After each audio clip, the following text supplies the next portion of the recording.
Bitch, come here. Out your motherfucking mind, come here.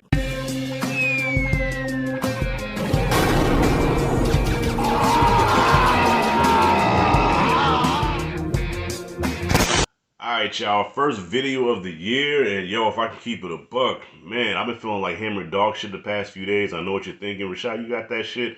I don't know. I ain't gonna get tested, but I do have enough sense to stay the fuck away from people, quarantine myself until I get better, which I have been feeling better past couple of days. So that's why I'm able to get on camera right now and get this shit on wax. So I got nothing new to talk about, okay, because this is January. This is like the worst month for movies.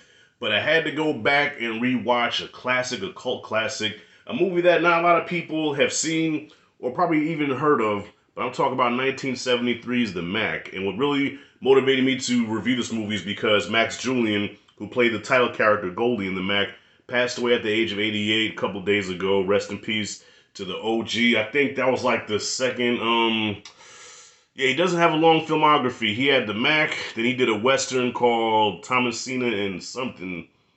Yeah, I forgot the name of that shit. But anyway, he's mostly known as The Mack. Oh, and also, he was in Def Jam's How to Be a Player with Bill Bellamy, which I never watched because I don't fuck with Bill Bellamy. But, so anyways, The Mack is a 1973 blaxploitation film. This is off the heels of Superfly and Shaft.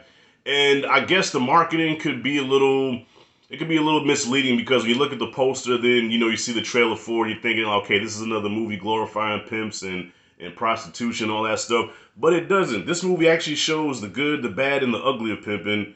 And I can hear some now. Rashad, what's the good of pimping? You make a lot of money. Okay, listen, if I had a good pimp game, I'd probably be a pimp. But it also shows the bad side of it is that you're pimping out women, that you're dogging women. And, you know, if you're a human being with any kind of human emotion, you know that that's just fucking wrong.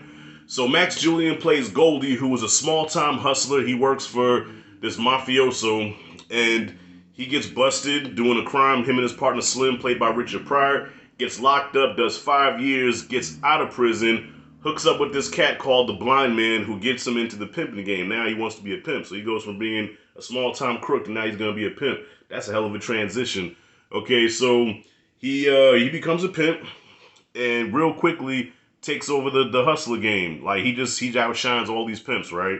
And especially Pretty Tony, who's been in the game for a long time. Pretty Tony doesn't like Goldie's fast rise to success, and which led to one of the funniest scenes in the movie. I wish I could show it here, but I know YouTube is with that copyright shit. But there's actually a scene where they're playing dice, and one of Pretty Tony's girls wants to jump ship and be with Goldie. Like, okay, well, I choose you. And you see Pretty Tony just sitting there fuming to my, bitch, come here. Out your motherfucking mind, come here. And then Goldie hits us with the classic line that Snoop hit us with one of his albums where he said, hey, Pretty Tony, you know the name of the game. I mean, your bitch just chose me. Then we can handle this like we got some class. We can get to some gangster shit. Oh, shade tree, nigga. Crazy thing is, I wanted to do this review a long time ago, but I wanted to do this as a collab. But then I realized that unless you have the DVD, you're not watching this movie. This thing is not available anywhere on Netflix, Hulu, HBO Max, Paramount.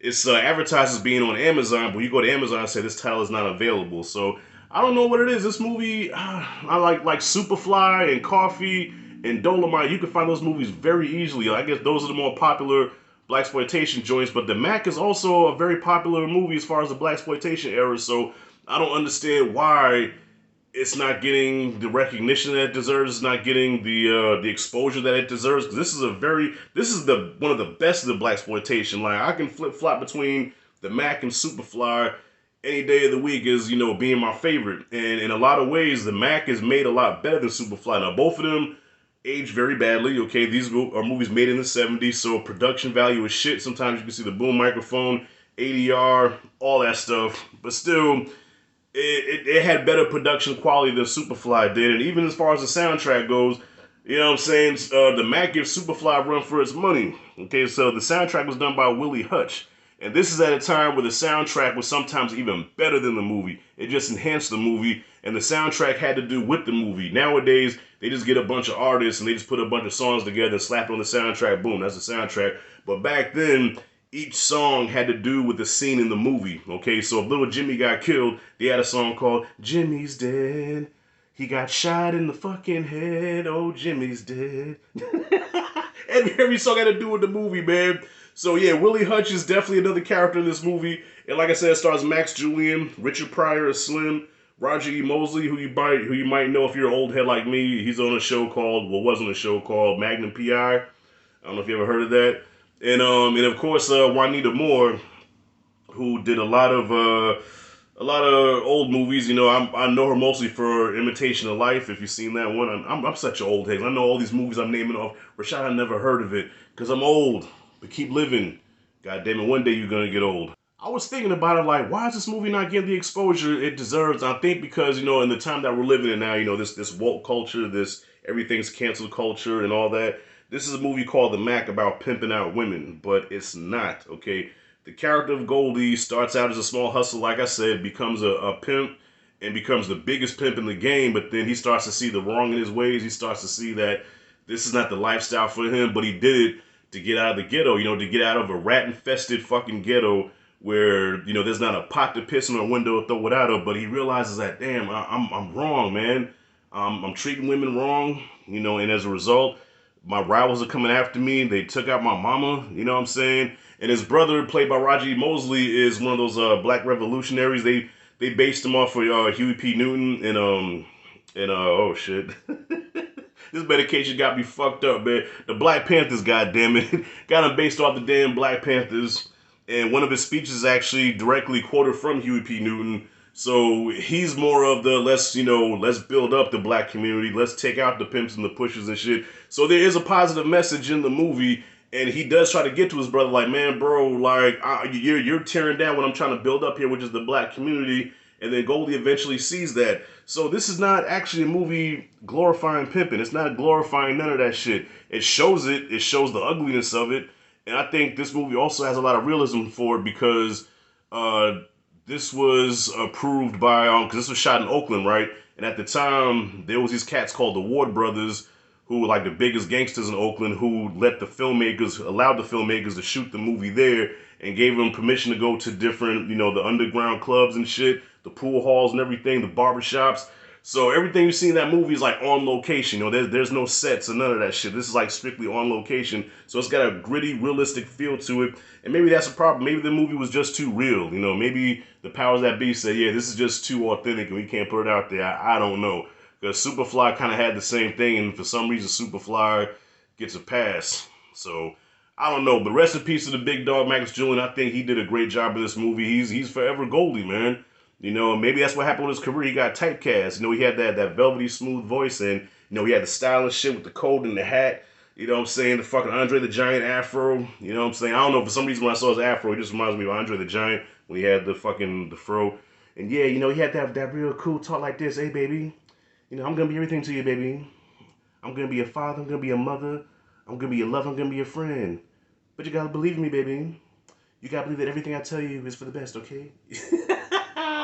A+ is what I got for the Mack. And if I can have any gripes with it, it's just an old fucking movie that sometimes has some laughably bad scenes. But I love it.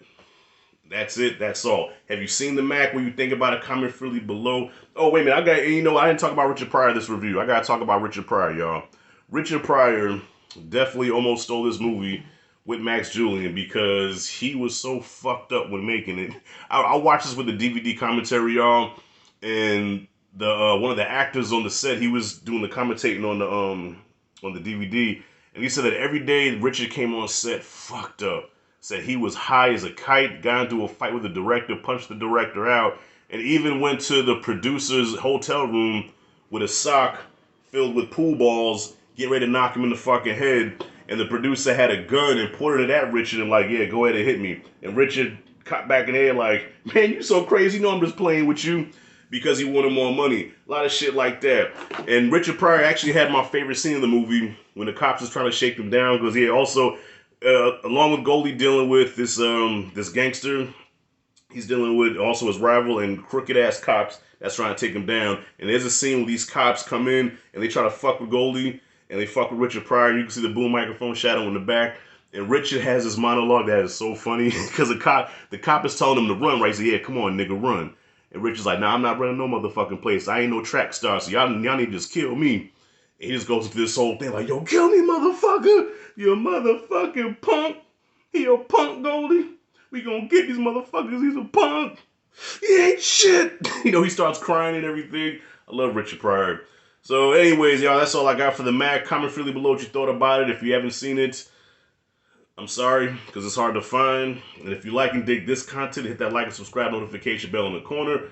Got through this review. I'm sweating a little bit, y'all. I'm still under the weather. Drinking my tea with a little bit of tequila in it. Rashad G signing out. See you in the next video.